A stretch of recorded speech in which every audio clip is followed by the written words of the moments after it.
তোর পাশেই মায়াটাকে মায়া পাইলি কই মানে এটা কেমন কথা দাদি? আগে তুমি চেহারাটা দেখো, আমার বউটার ভালো মতন দেখো, তারপর তুমি আমার প্রশ্ন করো আমি কই পাইছি না পাইছি, তাই না? ওই সময় ঘুমটাটা খোলো। ও ভাই তুই দেখি আসমানের পরি ধরে নিয়ে আইছো। আচ্ছা আব্বা, আরে গ্রামের বাসে কি কয় তুই নাকি বিয়ে করে নিয়ে আসিস? এই আব্বা। আসসালামু আলাইকুম আব্বা।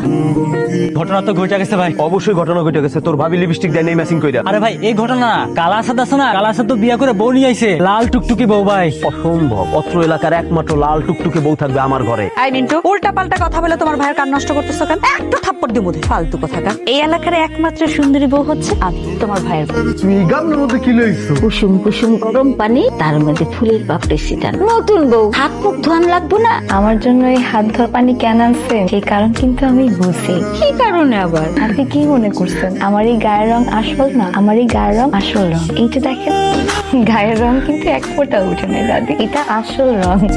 এই বুড়ি, এই তুমি আমার বউরে কি মেকআপ সুন্দরী মনে করছো? আসাদ ভাই, ও আসাদ ভাই, বাড়িতে আছেন? হায় হায়, শান্ত ভাই, স্বপ্নে দেখতেছি না তোমায়, তুমি আমাকে বাড়িতে আইছো। শুনলাম তুমি নাকি একটা লাল টুকটুকে বউ বিয়ে করছো। হ্যাঁ ভাই। আব্বা আম্মা, মৌসুমীর খাওয়া হইলে তোমরা নিয়ে আসো।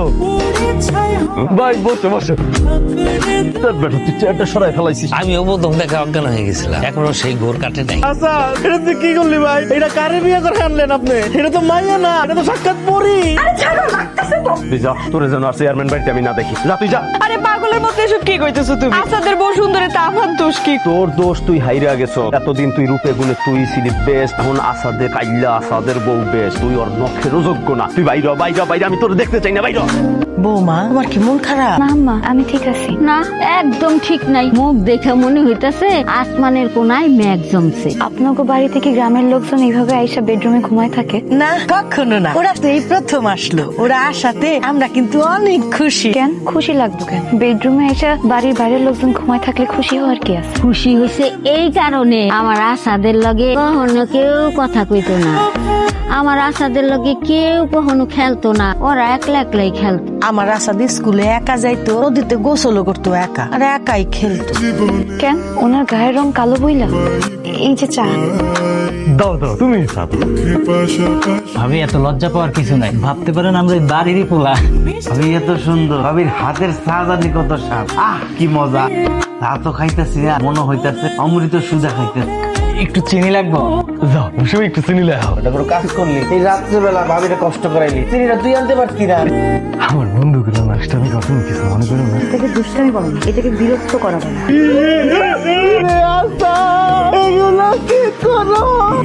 আমি জানালা বন্ধ আছে কিনা আগে চেক করে নিয়ে। আমার পরে আইসি। তুই এখন আমার বাড়িতে যাস নাই? তুই আমি তোমার ছেড়ে কই যাবো বলো? যাওয়ার জায়গা না থাকলে তুই তোর বাপের বাড়ি যা। তুই সব তুমি কিন্তু আমার ভালোবাসা 30 লাখ টাকা কাবিন দিয়ে বিয়ে করছো। লাগলে আরো 30 লাখ খরচ করো, তোরে ডিভোর্স দিয়া কাবিনের 30 লাখ তোরে দিয়ে দিমু, আর এই জায়গা জমি বেচা 50 লাখ টাকা খরচ কইরা ওই কাইল্লা আসাদের সুন্দরী বউ আমি বিয়ে করবো। আরেকজনের বিবাহিত বউরে বিয়ে করতে চাও, তোমার লজ্জা করে না? না লজ্জা করে না, তোর যদি বেশি লজ্জা করে তুই যা তোর বাপের বাড়ি কইরা থাক। যা সর এখান থেকে, যা। তুই ওই আসাদের বউ নখেরও যোগ্য না, যা বাইরে। চাস না কেন? গুড মর্নিং ভাবি, আইসা বসছি। আরে বন্ধু ইকবাল, তোরা আমাকে বাড়িতে এত সকালে? বাড়িতে সকাল সকাল আইলে কি কোনো সমস্যা আছে নাকি? কোনো সমস্যা নাই, এই তো ভালো করছিস। তোরা সকাল সকাল এই বাড়িতে কেন? আমরা ভাবিরে দেখতে আইছি, তুই কে লেগাইছ? আরে আমি আইলাম আসাদ আমার ভাই না, ওই নতুন বিয়ে করছে, কোনো সমস্যা আছে কিনা জানার জন্য। ভাবি কোনো সমস্যা থাকলে আমার বলেন, আমি অত্র এলাকার চেয়ারম্যানের বলা, বলেন। কোন সমস্যা নেই। আমি সিদ্ধান্ত নিয়েছি আজকে সারাদিন তোকে বাড়িতে থাকবো। আমিও থাকবো।